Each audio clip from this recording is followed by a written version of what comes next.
स्वामी को सदा मेरा स्मरण रहता है। मेरे प्रति उनके स्नेह का परिचायक है ये भोजन।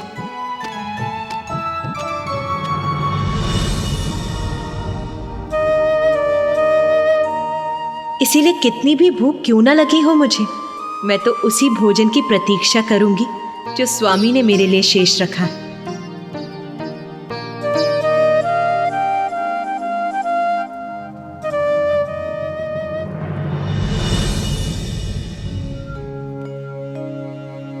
महादेव, आपने वचन दिया था कि आज आप अधिक मात्रा में भोजन करेंगे, तो फिर आप अपनी थाल पर भोजन क्यों छोड़ रहे हैं? क्योंकि नारायण, मैं तो सदा उमा के लिए भोजन शेष रखता हूं। महादेव, आज आप देवी पार्वती के लिए भोजन कदापि शेष नहीं रखेंगे। नारायण, ये आप क्या कह रहे हैं? भोलेनाथ, आज कोई प्रश्न नहीं। जब आपने सब मुझ पर छोड़ा है तो मेरी लीला मेरे अनुसार ही होने दीजिए।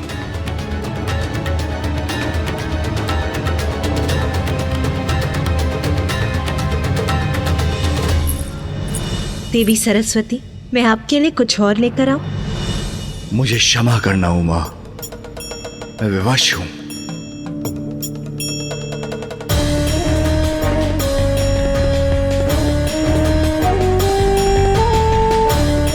नारायण को वचन दिया है, इसलिए मुझे ऐसा करना ही होगा।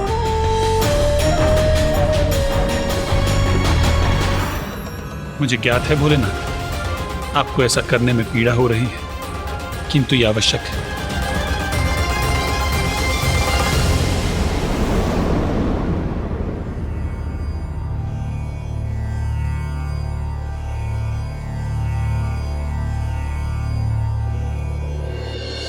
सब कुछ बहुत अच्छे से हो गया ना स्वामी?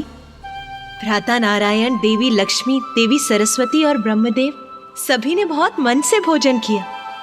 सभी बहुत प्रसन्न हुए, है ना नाथ? हाँ हाँ, मुझे ज्ञात है आप क्या कहना चाह रहे हैं। चिंता मत कीजिए, मैं भी भोजन करने ही जा रही हूँ। उचित है उमा, तो मैं ध्यान में बैठता हूँ।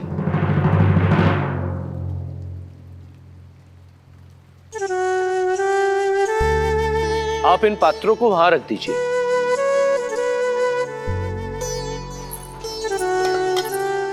नंदी जी, सभी गणों को भोजन दे दिया ना? जी माता, दे दिया है। और पशुओं को? माता, उन्हें भी भोजन दे दिया है। उचित है, तो नंदी जी अब आप भी भोजन कर लीजिए। उचित है माता।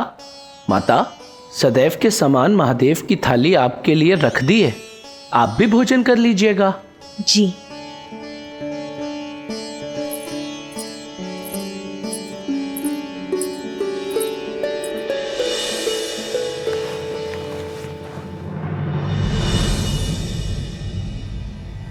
ओम नमः शिवाय।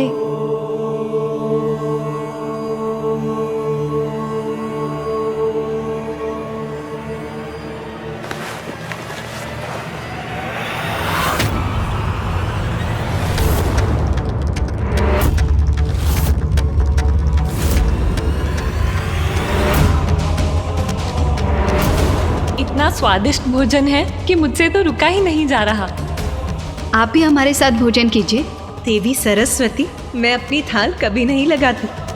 स्वामी भोजन के बाद अपनी थाल में जो छोड़ देते हैं मैं वही ग्रहण करती। ये क्या? स्वामी ने मेरे लिए कुछ भी शेष नहीं रखा? ये तो असंभव है। अवश्य नंदी जी से कोई भूल हुई होगी, उन्होंने यहाँ कोई और थाल रख दिया होगा।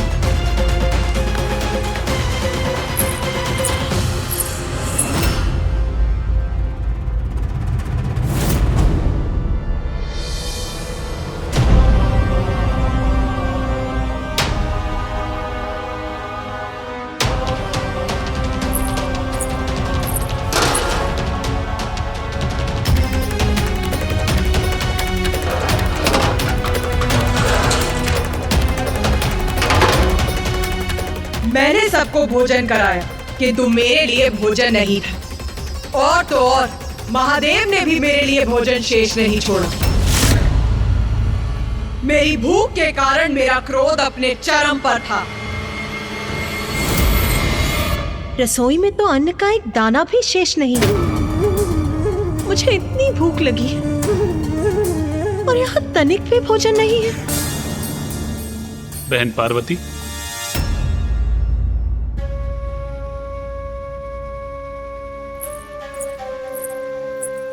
भ्राता नारायण, आप यहाँ? हाँ, मुझे आपकी चिंता हो रही थी। आपने हम सबको इतना स्वादिष्ट भोजन करवाया, किंतु स्वयं कुछ नहीं खाया। किंतु आपका भ्राता होने के नाते मैं केवल ये देखने आया था कि आपने कुछ ग्रहण किया अथवा नहीं। नहीं भ्राता, देखिए ना, महादेव को भली भांति ज्ञात है कि मैं उन्हीं की थाल से खाती हूँ, फिर भी उन्होंने मेरे लिए कुछ नहीं छोड़ा। कुछ नहीं छोड़ा? सर्वथा अनुचित किया महादेव ने। महादेव आपके पति हैं। पति भर्ता होता है और पति का दायित्व होता है कि वो अपनी पत्नी का भरण पोषण करे।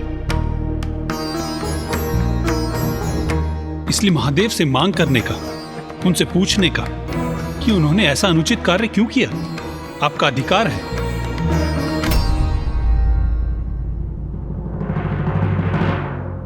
एक पत्नी अपने पति के लिए सर्वस्व निछावर कर देती है। आपको स्मरण है ना कि देवी लक्ष्मी ने मुझसे पूर्व भोजन ग्रहण करने से मना कर दिया था। आपने इतना सब कुछ किया, किंतु महादेव ने यह सुनिश्चित किए बिना कि आपने भोजन किया अथवा नहीं, वो ध्यान में चले गए। सर्वथा अनुचित किया महादेव ने। एक पति का दायित्व होता है कि वो अपनी पत्नी का भरण पोषण करे, और यदि महादेव ने अपना दायित्व नहीं निभाया तो उनसे क्रोधित होने का, उनसे प्रश्न पूछने का पूर्ण अधिकार है आपका।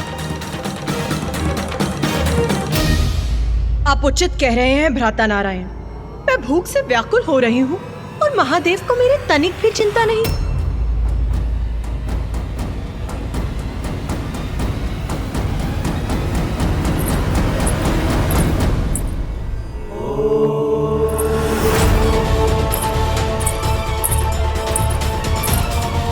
मेरे लिए भोजन क्यों नहीं छोड़ा स्वामी?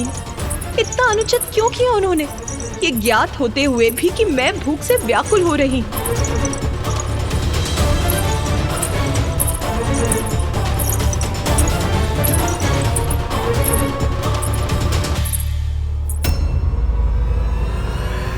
ये क्या नाथ, मुझे आपकी पत्नी को भोजन का एक निवाला भी प्राप्त नहीं हुआ और आप यहाँ निश्चिंत होकर ध्यान मग्न बैठे।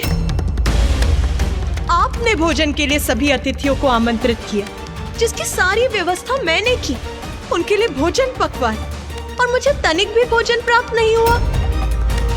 और इससे अनभिज्ञ यहाँ शांति पूर्वक आप ध्यान कर रहे हैं।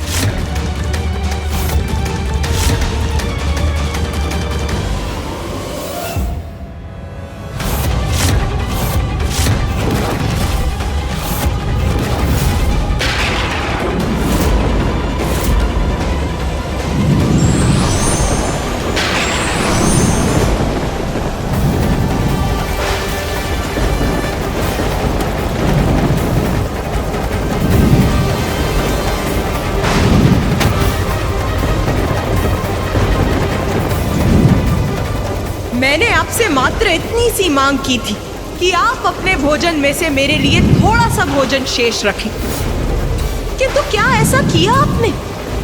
नहीं।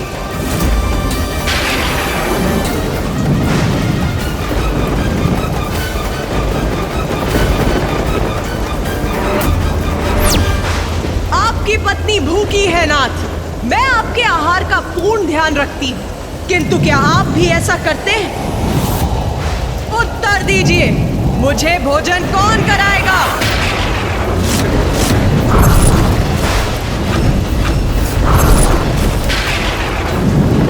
उचित है, यदि मेरे पति मेरा ध्यान नहीं रखेंगे तो मैं अपना ध्यान स्वयं रखूंगी। वैसे भी जगत जननी हूं मैं, संपूर्ण जगत का ध्यान रखती हूं, तो अपना ध्यान क्यों नहीं रख सकती? यदि आपको नहीं है महादेव, तो मैं अब स्वयं अपनी भूख मिटाऊंगी, स्वयं अपनी भूख मिटाऊंगी।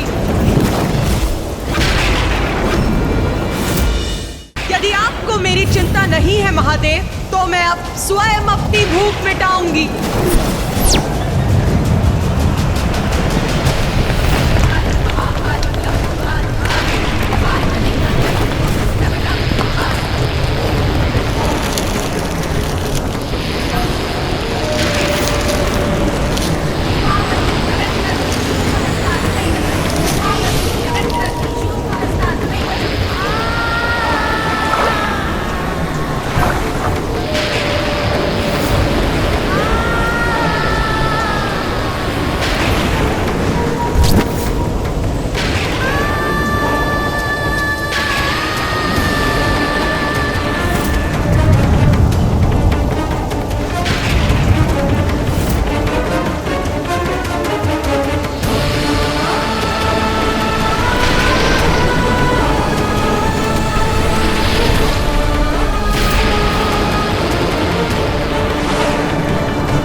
कमलनयनां रत्नसिंहासनस्थां भक्ताभीष्टप्रदात्रीं सुरनिकरकरां सेव्यकञ्जाञ्जुयुग्मां नीलाम्बोजां सुखान्ति।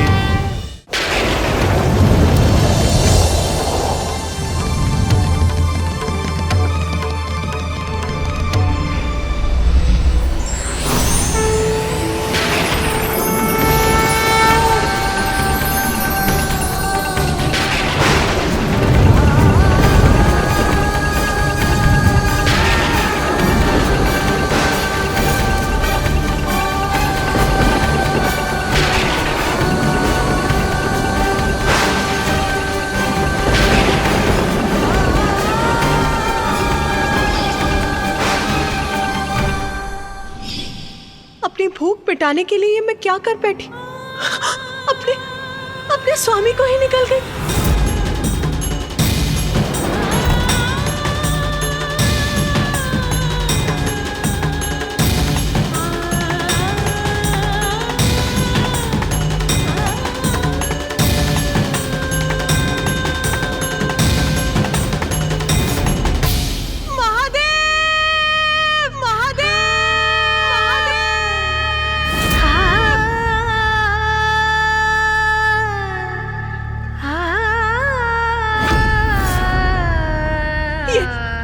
मुझसे क्या हो गया नाथ?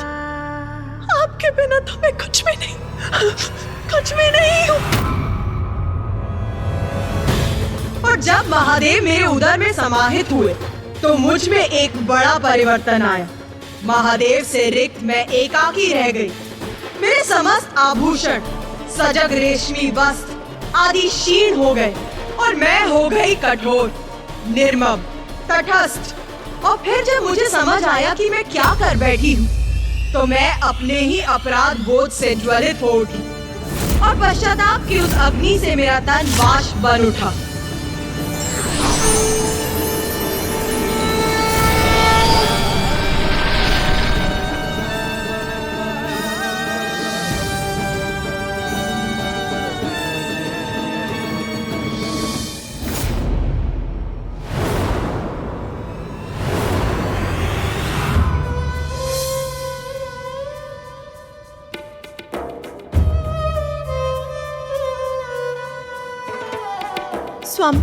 स्वामी मुझे क्षमा कर दीजिए। मुझे ज्ञात नहीं क्रोधवश में ये क्या कर बैठी। मुझे क्षमा कर दीजिए। उमा, आपको क्षमा याचना करने की कोई आवश्यकता नहीं। क्योंकि जो भी हुआ वो सब नारायण, ब्रह्मदेव और मेरी लीला का ही परिणाम था। उमा, आप जगत जननी हैं, इसलिए सभी जीवों के प्रति आपको बहुत स्नेह है। इसीलिए अभी तक आपकी महाविद्या स्वरूप सृजन और पालन हेतु प्रकट हुए, किंतु अपनी संतानों को दंडित करने के लिए अपनी संतानों का मोह नहीं त्याग सकी आप, क्योंकि आप एक मां, एक पत्नी, एक सखी और एक बहन हैं। इन सभी संबंधों के मोह के कारण दंड देना आपके लिए कठिन हो जाता है, किंतु आपके इस रूप में अपनी भावनाओं को तजकर आप न्याय करने में असमर्थ नहीं रहेंगी। किंतु प्रभु, मेरे प्रत्येक रूप में आप मेरे साथ रहते हैं। ये मेरा प्रथम रूप है जिसमें मुझे आपका सानिध्य नहीं प्राप्त हुआ। क्या इसीलिए इतनी कठोरता उत्पन्न हो गई मुझ में? भले ही आपका मोह मात्र मेरे लिए ही हो, किंतु उससे आपकी निर्णय क्षमता पर प्रभाव पड़ेगा ही। इसलिए आपके इस रूप में आप पुरुष शून्य होंगी, अर्थात मैं आपके साथ नहीं रहूंगा, क्योंकि इस रूप में आपकी आसक्ति मात्र न्याय के प्रति हो सकती है। जो न्याय करता है उसका किसी भी मोह अथवा संबंध से प्रेरित और प्रभावित होना उचित नहीं। उमा, आप अपने स्वरूप में संसार को बुरे कर्मों के फलस्वरूप अकाल, महामारी, दुख, कलेश आदि का दंड देंगी। आपके स्वरूप में आप धूम्र बनकर भी प्रकट होंगी, इसलिए संसार आपके स्वरूप को धूमावती के नाम से जानेगा।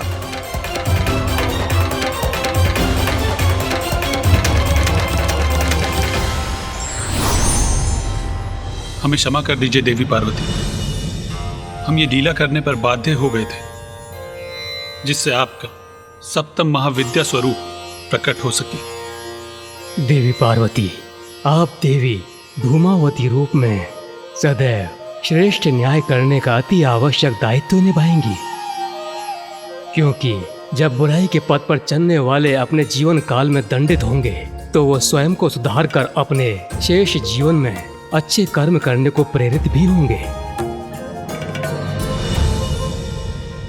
उमा, हमें ज्ञात है आपका 16 श्रृंगार आपके लिए अत्यंत महत्वपूर्ण है, जैसे सुमंगली कड़ियां, आपके केश की चोटियां, सिंदूर, आपके शीश को सुशोभित करने वाले पुष्प, मंगलसूत्र, बिछियां, इन सभी का परित्याग करने के लिए कह रहे हैं हम। और उससे भी अधिक आपको मुझसे दूर रहना होगा, क्योंकि संसार के कल्याण के लिए आपको यह अवतार लेना ही होगा।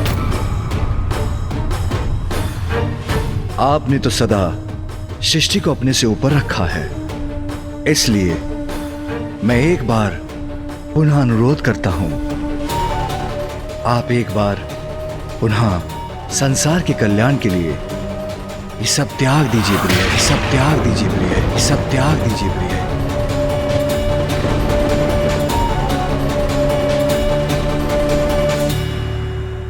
स्वामी, आप मुझे जिस विरक्त और दारुण अवतार को धारण करने के लिए प्रेरित कर रहे हैं वो मेरे लिए सरल नहीं है, किंतु यदि संसार के कल्याण के लिए आप हलाहल विष का पान कर सकते हैं तो मैं भी अपनी संतानों की भलाई के लिए ये अवतार धारण करने का प्रयास करूंगी।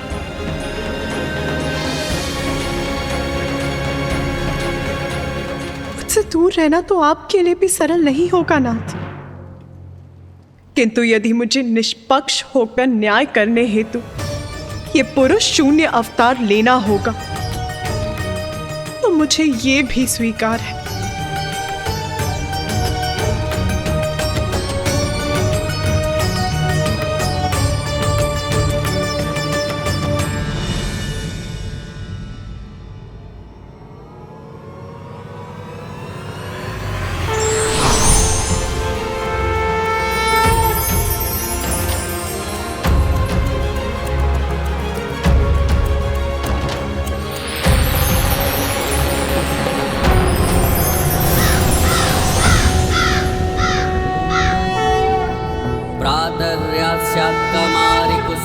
कलिकया जापमाला जयन्ती मध्याह्ने प्रौढरूपा विकसित वदना चारुनेत्रा निशायां सन्ध्यायां वृद्धरूपा गलितकुचयुगा मुण्डमालां वहन्ति स देवी देवदेवी त्रिभुवनजननी कालोकपातु युष्मा। बाहर के शत्रु का सामना तो व्यक्ति कर सकता है, किंतु अंतर में ही दोष हो तो उसका निवारण आपकी कृपा और सहायता से ही हो सकता है। किंतु इसके लिए आपने अपना कौन सा रूप धारण किया माता?